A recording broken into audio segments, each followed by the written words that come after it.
truly is groundbreaking stuff, moving between real and virtual racing.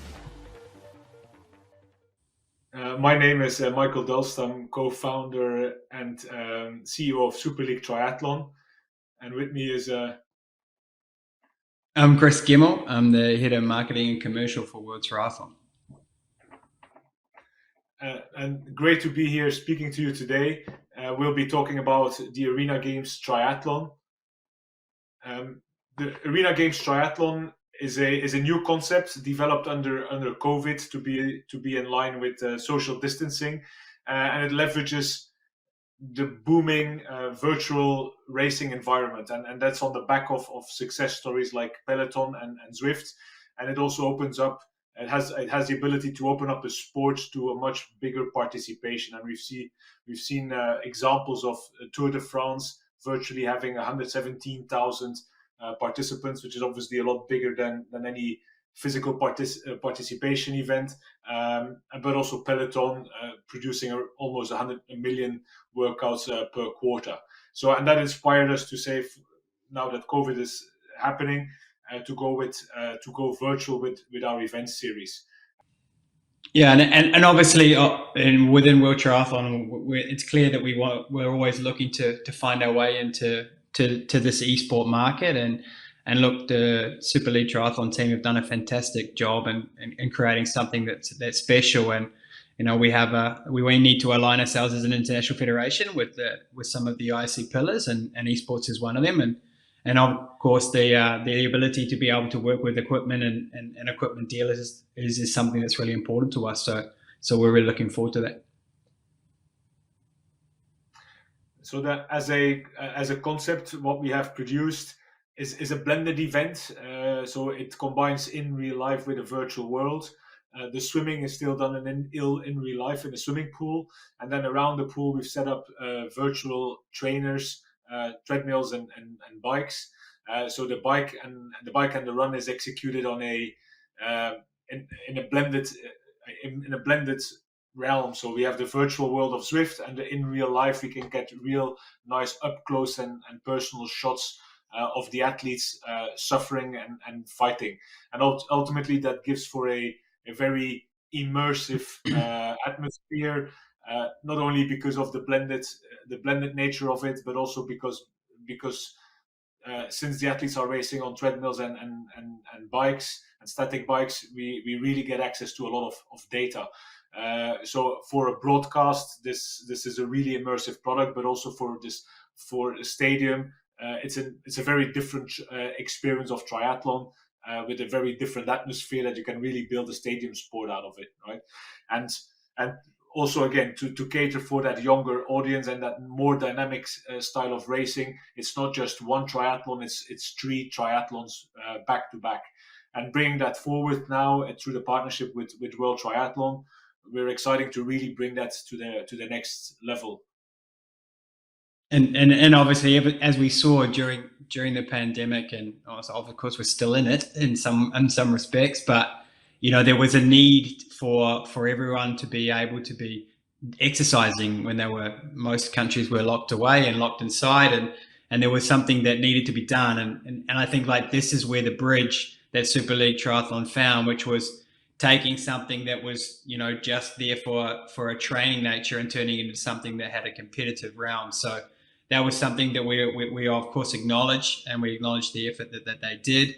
And we see that there's an opportunity now to obviously involve all of our national federations and to look at the pathways setting up moving forward. And we feel like we can take it the extra level, and that's what we're going to do together. And the event is now really a proven concept. We've won, we've been shortlisted for multiple awards. We've won 3 high-profile awards. So together with the partnership and then it's being very well received by the industry, I think we're really set up to continue to grow the concept. And as Kris mentioned previously, now we're looking at expanding that as a series together. Yeah, and I think it's important to note here that obviously these national federations are already involved in putting on their events, putting on some events on Swift and other platforms out there. And that was what they had to do during that phase. And in essence, it wasn't our role as the governing body of the sport to sort of charge in and do something from that perspective. We still had multiple other projects that were running, and we still had to deliver, as we know, an Olympic Games and Paralympic Games that was postponed. So whilst this was happening, of course, Super League Triathlon being a business and some really clever people behind it, they saw an opportunity.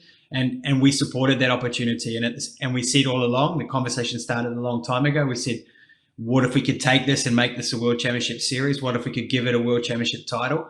And I think the conversation took a long time, Michael, but we got into the details, and we realized that it was something that needed to be worked out, and we got there, and now it's exciting. We're going to have these 3 events in the first year, and we don't want to like jump in too early and start like rewriting the book. It's been done, and the investment has been made by Super League Triathlon. So we want to make sure that we're already looking and already having those conversations for 2023 and host cities that want to host this new exciting product.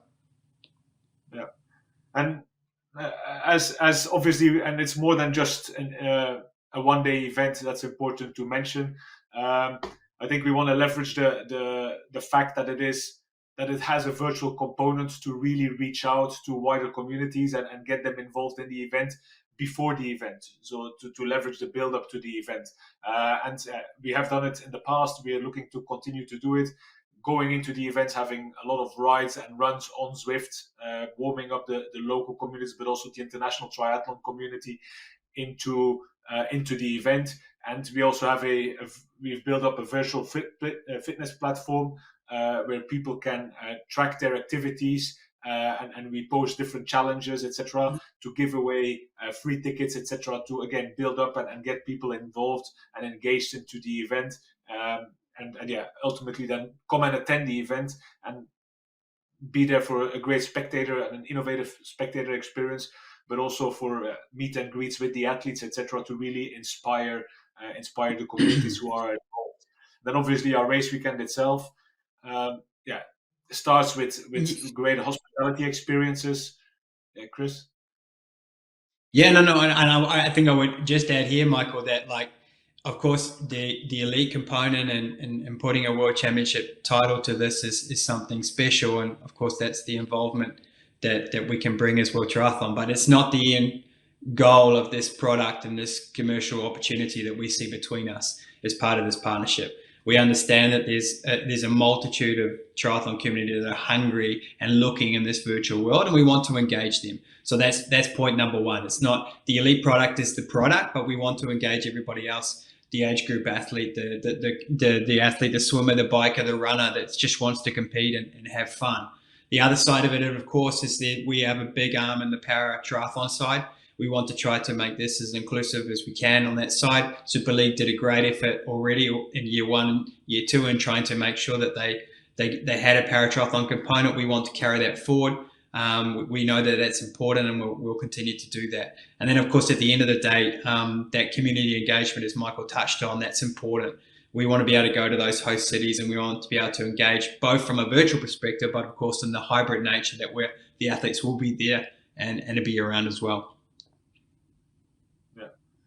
Yeah, indeed. So just emphasizing again that the community aspect of this and the special nature of being able to deliver it in a stadium, and therefore increased accessibility and also lower barriers to entries, because the technical needs of being able to steer a bike, etc., are a lot less, creates for a very interesting product.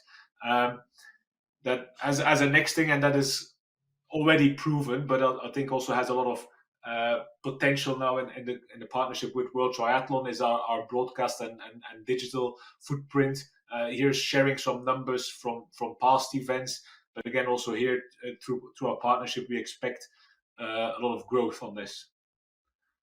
Yeah, and we have some pretty firm goals on what we want, and this is clear from our side that this is something that we definitely can help cultivate and make sure that the partnership is especially focused in this perspective. We have really good relationships, obviously, with international broadcast partners, and have done for a long time with the Championship Series. And Super League Triathlon also has the same on their Championship Series. So together we're going to be able to combine those people, put them together for a product that's combined, and of course emphasize that in terms of how we sell the rights, and of course what we do with the host cities and the packages that we supply. So ultimately, the potential here is to be involved in a new sport, and I think it's exciting. It speaks to a younger, a more innovative demographic than the more traditional forms of triathlon typically, and it's a new world championship for the esport of triathlon. So it's an exciting opportunity, and Kris, we're looking forward to continuing to develop this. Exactly. It's exciting. I mean, we obviously had the public launch just a couple of weeks ago now, and I know that we've both been inundated with questions and requests, and that's exciting. I think that everybody was crying out. It's a bit of a misnomer that we're at loggerheads with each other. That's not the end goal of this partnership at all. We're collaborating, and we cultivate this partnership, and we're looking to an exciting future. So really excited. Everyone at World Triathlon is really committed to make this work, and I'm sure that we're going to make it bigger and better than it's been before.